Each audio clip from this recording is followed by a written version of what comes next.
Welcome to today's Telangana. నేను మీ మధు. సాధారణంగా స్పీచ్లతో తనదైన స్టైల్తో సోషల్ మీడియాలో ఎప్పుడు ట్రెండింగ్ గా ఉండే మాజీ మంత్రి మేడ్చల్ ఎమ్మెల్యే మల్లారెడ్డి గురించి మీకు అందరికి ప్రత్యేకంగా చెప్పాల్సిన అవసరం లేదు, ఎందుకంటే ఆయన అందరికీ సుపరిచితమే.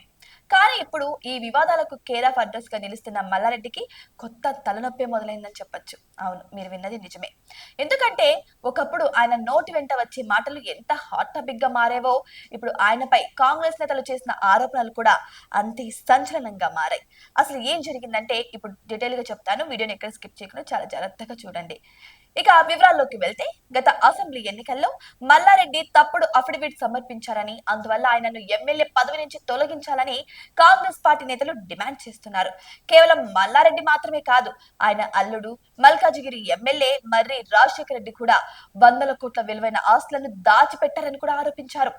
ఇక కాంగ్రెస్ ప్రచార కమిటీ సభ్యుడు కోట శ్రీనివాస్ గౌడ్ శుక్రవారం మీడియాతో మాట్లాడుతూ, తప్పుడు అఫిడవిట్లతో ఎన్నికల కమిషన్ ను ప్రజలను మోసం చేశారు అని తీవ్రమైన ఆరోపణలు కూడా చేశారు మల్లారెడ్డి మీద అండ్ వాళ్ళ అల్లుడి మీద కూడా. అయితే కాంగ్రెస్ నేతలు ఈ ఆరోపణలను కేవలం మాటలతో సరిపెట్టడం లేదు, సమాచార హక్కు చట్టం అదే ఆర్టీఐ ద్వారా తాము పక్కా ఆధారాలు సేకరించామని కూడా చెబుతున్నారు. మళ్ళీ మల్లారెడ్డిపై అనర్హత వేటు వేయాలని కోరుతూ త్వరలోనే ఎన్నికల సంఘం హైకోర్టులను ఆశ్రయించబోతున్నట్టు కూడా ప్రకటించారు. అంతేకాదు, ఈ విషయమై ముఖ్యమంత్రి రేవంత్ రెడ్డిని కూడా కలిసి ఫిర్యాదు చేసినట్లు కూడా తెలుస్తోంది. అయితే కాంగ్రెస్ నేతల ఆరోపణల ప్రకారం మల్లారెడ్డి మేడ్చల్ మల్కాజ్గిరి జిల్లాలలోని పోచంపల్లి కండ్లకోయ దూలపల్లి గ్రామాల్లో దాదాపు 200 కోట్ల రూపాయల విలువైన 21 ఎకరాల భూమిని తన అఫిడవిట్ లో చూపించలేదట. అలాగే ఆయన అల్లుడు రాజశేఖర రెడ్డి కూడా దూలపల్లిలో 100 కోట్ల రూపాయలకు పైగా విలువైన 2 ఎకరాల భూమిని దాచిపెట్టారని కూడా ఆరోపణలు వస్తున్నాయి.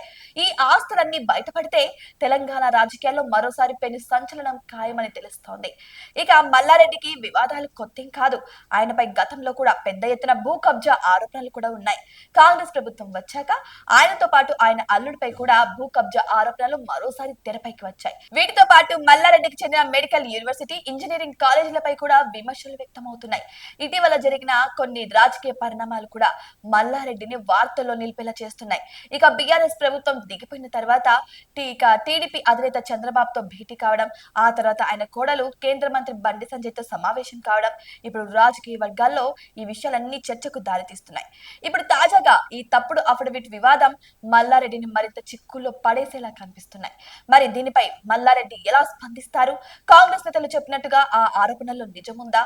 ఎన్నికల సంఘం, హైకోర్టు ఈ కేసును ఎలా పరిగణలోకి తీసుకుంటాయి అనేది మనమంతా వెయిట్ చేసి చూడాల్సిందే.